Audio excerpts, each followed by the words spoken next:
दोस्तों, अगर आप भी शार्दुल ठाकुर को एक खतरनाक खिलाड़ी मानते हैं तो हमारी इस वीडियो को लाइक जरूर कीजिएगा। दोस्तों, ईडन गार्डन्स के मैदान पर कोलकाता ने मचाई है इस कदर तबाही कि पलक झपकते ही घुटने टेकने पर मजबूर हो गई कोहली की सेना। शार्दुल ठाकुर की खौफनाक बल्लेबाजी के बाद सुनील और वरुण चक्रवर्ती ने किया है ऐसा चमत्कार कि चकनाचूर कर दिया है बेंगलुरु का घमंड।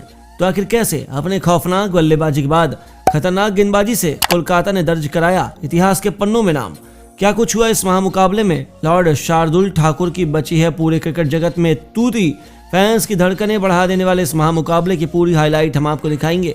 लेकिन उससे पहले आपको क्या लगता है कि इस शार्दुल ठाकुर और वरुण चक्रवर्ती में कौन था इस जीत का असली हीरो? हमें नीचे कमेंट करके जरूर बताइएगा। दोस्तों, शाहरुख खान की मौजूदगी में कोलकाता का ईडन गार्डन्स ऐतिहासिक मुकाबले का गवाह बनने को तैयार था। इस मुकाबले में जब सिक्का उछला तो गिरा बेंगलुरु के कप्तान फैट कैप्लेसी के पक्ष में और उन्होंने मेजबान कोलकाता को पहले बल्लेबाजी का न्योता दिया। दोनों टीमें पूरे तरीके से तैयार थी। अपनी पुरानी हाथ से बौखलाई कोलकाता के लिए इस मुकाबले में एक नई ओपनिंग जोड़ी पारी की शुरुआत करने आई वेंकटेश अय्यर के साथ रहमतुल्लाह गुरबाज पर कोलकाता को एक धाकड़ शुरुआत दिलाने की जिम्मेदारी थी। पहले 3 ओवरों में रहमतुल्लाह गुरबाज ने अपने तेवर दिखाते हुए एक के बाद एक कई चौके छक्के जड़े, लेकिन उसके बाद बेंगलुरु के गेंदबाजों ने आग उगलते हुए कोलकाता के टॉप ऑर्डर की धज्जियां उड़ा दी। जहां वेंकटेश केवल 3 रन बनाकर पवेलियन लौट गए तो वहीं मनदीप सिंह तो खाता भी नहीं खोल पाए। शुरुआत से ही कोलकाता की हालत खराब हो गई, जिससे बद से बदतर कर दिया बेंगलुरु के स्पिन क्वीन माइकल ब्रेसवेल और कर्ण शर्मा ने। बता दें, माइकल ब्रेसवेल ने कप्तान को अपने जाल में फंसाया। नीतीश राणा उनकी घातक गेंद पर एलबीडब्ल्यू आउट होकर पवेलियन की शोभा बढ़ाने लौट गए।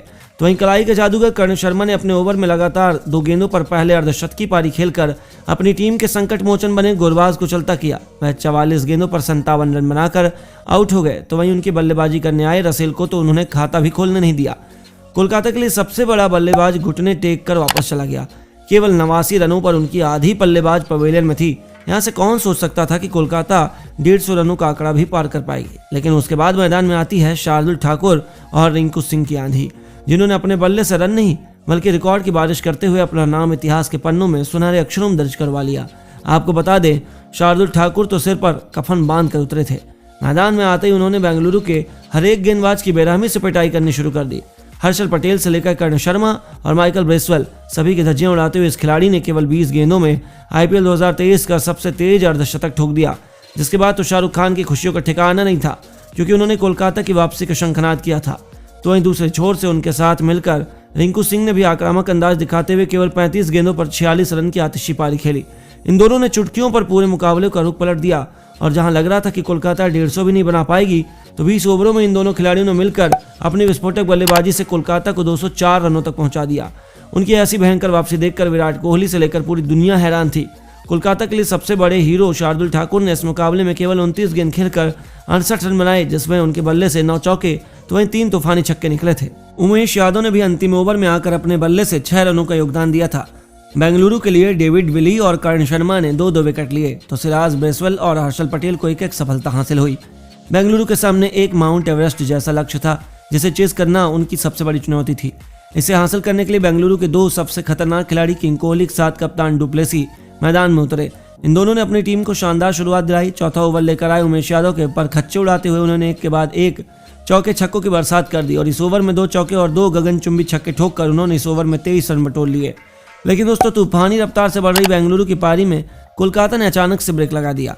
गेंदबाजी करने आए सुनील नारायण ने किंग कोहली को क्लीन बोल्ड कर बेंगलुरु को 440 वोल्ट का झटका दिया। विराट कोहली केवल 21 रन बनाकर आउट हो गए।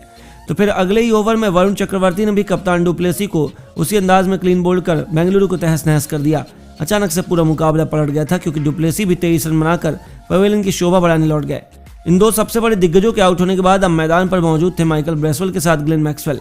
पावर प्ले में बेंगलुरु ने 50 रन बना लिए, लेकिन दोस्तों, ताबूत में आखिरी कील लगाना तो बाकी था। वरुण चक्रवर्ती ने ग्लेन मैक्सवेल को भी क्लीन बोल्ड कर बेंगलुरु को कहीं का नहीं छोड़ा। केवल 5 रन बनाकर मैक्सवेल भी पवेलियन की शोभा बढ़ा रहे थे। तो उनके बाद बल्लेबाजी करने उतरे हर्षल पटेल अपना खाता भी खोलने में कामयाब नहीं हो पाए। उन्हें विवरण चक्रवर्ती ने पवेलियन भेजा। यहां से तो अब बेंगलुरु की जीत की उम्मीद हार चुकी थी और 4 विकेटों के बाद बेंगलुरु की पारी सूखे पत्तों की तरह बिखर गई। मिस्ट्री गेंदबाज वरुण चक्रवर्ती ने एक बार उनके 4 बल्लेबाजों का शिकार किया तो बेंगलुरु की टीम डेब्यूटेंट युजवेंद्र शर्मा के सामने घुटने टेकती हुई दिखी।